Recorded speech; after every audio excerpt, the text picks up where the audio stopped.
gonna kill me.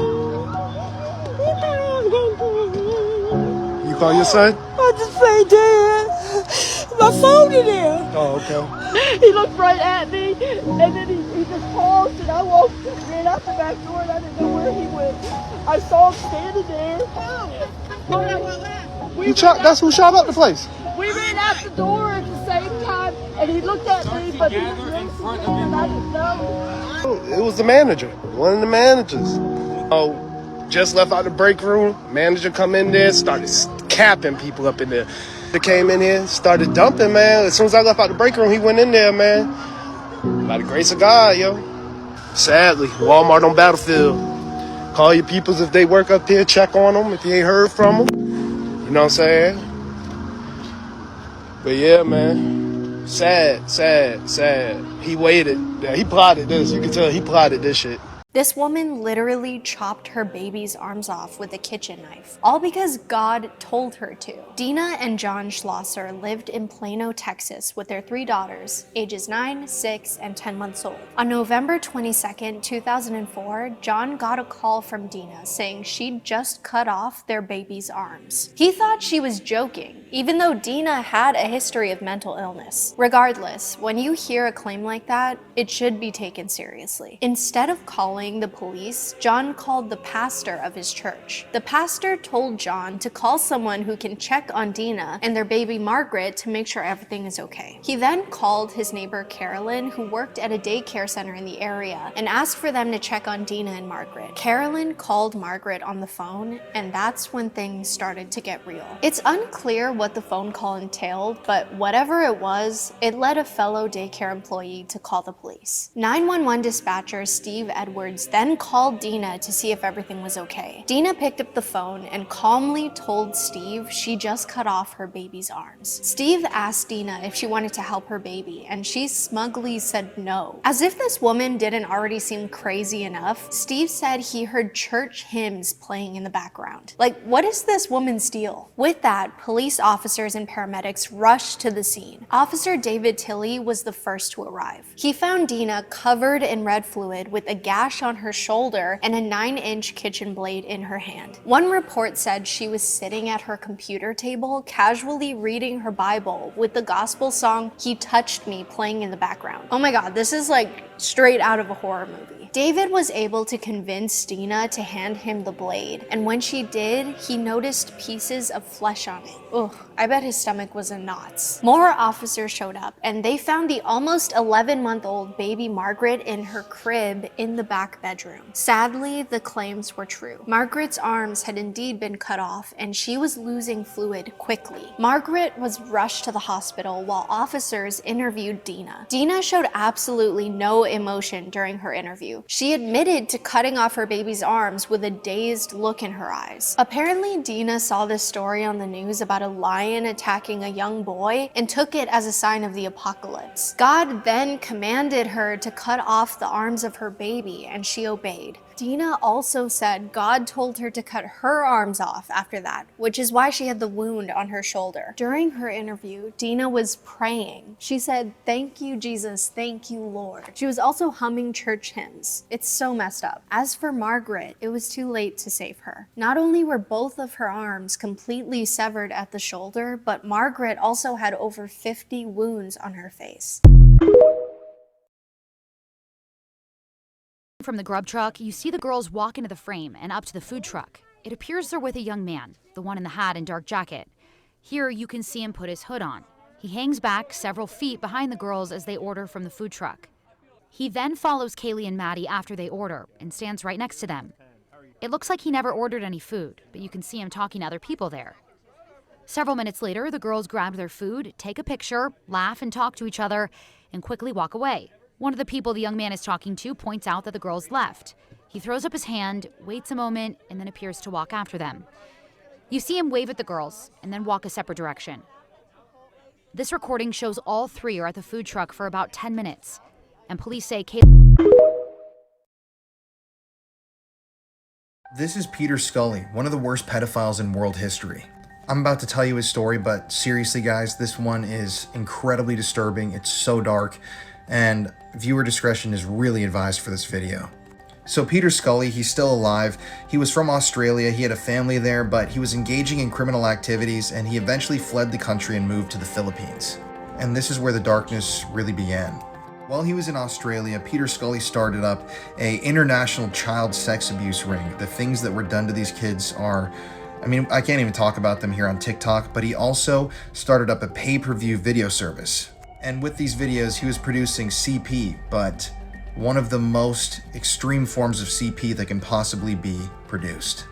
So how did all this happen? Well, when he was out living in the Philippines, Peter Scully had 2 Filipina girlfriends. They would go out to the streets, they would find kids that needed money or looked impoverished, they would bring them back to the house they shared with Peter, and the things that went on afterwards are literally unspeakable. Remember, like I mentioned before, Peter was the head of an international ring of people that enjoyed the abuse of kids, and he provided videos for these clients. But his most infamous video was titled Daisy's Destruction. This video that he produced was so extreme, so hardcore, that people on the internet, when they heard about what happened in the video, literally thought that it was an urban legend, and they thought that there was no way this could be real. This is an actual screenshot of the beginning of the video. This is a screenshot from the very beginning of the video. In the video, 3 young girls are repeatedly tortured for hours and hours on end by Peter Scully and his 2 girlfriends from the Philippines. They are beaten, they are sexually abused. I can't even describe, like I said on TikTok, some of the things that happened in this video. And 18-month-old Daisy. Now keep in mind that all of this was on camera. That's the most disturbing part of this. One of Peter's victims actually ended up dying. They were buried in his house. And this sick individual literally sold that video footage across the world. And what's even more disturbing is that there were lots of people willing to pay to see that video. I'm not kidding. People were paying $10,000 to view this video. That is absolute insanity that there are people that sick out there in the world. And this is only the beginning of the crimes that this guy carried out. Some of the other stuff that we're going to touch on is absolutely disgusting. It's just horrific. And the story of how Peter Scully was eventually identified and arrested is extremely captivating. I'm going to run out of time here on this video, but if you want to see a part 2, let me know below. This story is far from over. Something is going on at the University of Idaho. Okay, so if you haven't heard about this story, police responded to a 911 call of this house where they said there was 1 person inside who was unconscious. When they get there, there are 4 students inside who were stabbed and deceased, like the entire house was a bloodbath. It was literally pooling out the sides of the foundation. You can look up pictures of this. These are the 4 students who were found in the home, and we think that the stabbings took place sometime between maybe 3 to 4 in the morning on Sunday. We just don't know why. They actually posted this picture on Instagram earlier that day, like all 4 of them were friends. We even have security footage of them around like 1 a.m., like 2 hours before these stabbings, where they're out getting food, and the cashier said they were fine, like not in distress. 2 of the other roommates who are alive, the ones who called 911, they were in the home at the time of the stabbings and did not call 911 for 8 hours. There's a lot more that's gonna come from this story.